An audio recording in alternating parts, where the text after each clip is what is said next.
জলবায়ু পরিবর্তনের বিরূপ প্রভাবে লবণাক্ততা বেড়ে দক্ষিণ পশ্চিমাঞ্চলের উপকূলীয় এলাকায় সুপেয় পানির সংকট তীব্র আকার ধারণ করেছে।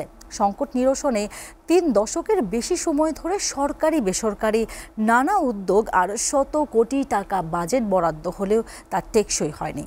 জনস্বাস্থ্য প্রকৌশল অধিদপ্তর বলছে, নতুন প্রকল্পের মাধ্যমে উপকূলীয় অঞ্চলে পানির সমস্যা সমাধান হবে।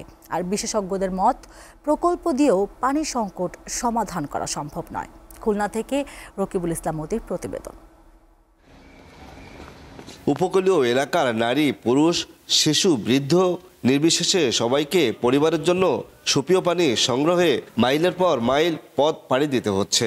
মিঠা পানির উৎস না থাকায় অনেকে বাধ্য হয়ে পুকুর, খাল, বিলের কাদা মিশ্রিত ও লবণাক্ত পানি পান করছে।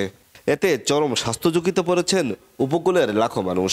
এই জায়গায় যে কটা ফ্যামিলি আছে সবার পানির কষ্ট। হাই স্কুলে, তারপরে মমতাজ স্কুলে, এইসব জায়গায় পানির পয়েন্ট করে ওই ডিপিতে তুলে ওইটা রিপেয়ার করে ওইটা হাতে লাগলেও এত রঙও চায় না এরম। বেসরকারি বিভিন্ন সংস্থার তথ্য বলছে, খুলনা, বাগেরহাট, সাতক্ষীরার ৯ উপজেলার অন্তত ৪৮টি ইউনিয়নের ৩ লাখেরও বেশি পরিবার সুপেয় পানির সংকটে। কোথাও কোথাও সংকট আরও বেড়েছে। একই সমস্যায় যোগ হয়েছে নতুন এলাকাও।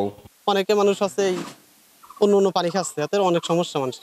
অনেক মানুষ কিনা পানি খায়, তা আমিও গরিব মানুষ টাকা দিয়ে কিনে পারিনি।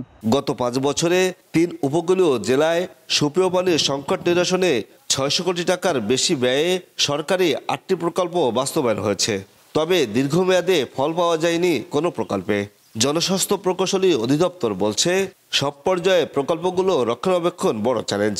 সমাধানে নেওয়া হচ্ছে নানা উদ্যোগ। দীর্ঘস্থায়ী এবং টেকসই সমাধান করতে পারি সেটার বিষয়ে আমাদের জনস্বাস্থ্য প্রকৌশল অধিদপ্তর কাজ করছে এবং আমি মনে করি এখানে আরও একটু গবেষণাটা একটু যদি বাড়ানো যেত আর কি। আর এই পানি বিশেষজ্ঞ বলছেন, একটি প্রকল্প দিয়েও পানি সংকট সমাধান করা সম্ভব নয়। পানি সংকট নিরসনের জন্য সরকারি ও রাজনৈতিক সদিচ্ছাই হতে পারে প্রধান উপায়। কারণ পানি খুব কোনো অঞ্চল ভিত্তিক সমাধান না, এটা সামগ্রিকভাবে এটি সমাধান করা সম্ভব। সরকারি এবং রাজনৈতিক সদিচ্ছাই হলো প্রধান উদ্যোগ হতে পারে এই পানি সংকট নিরসনের জন্য।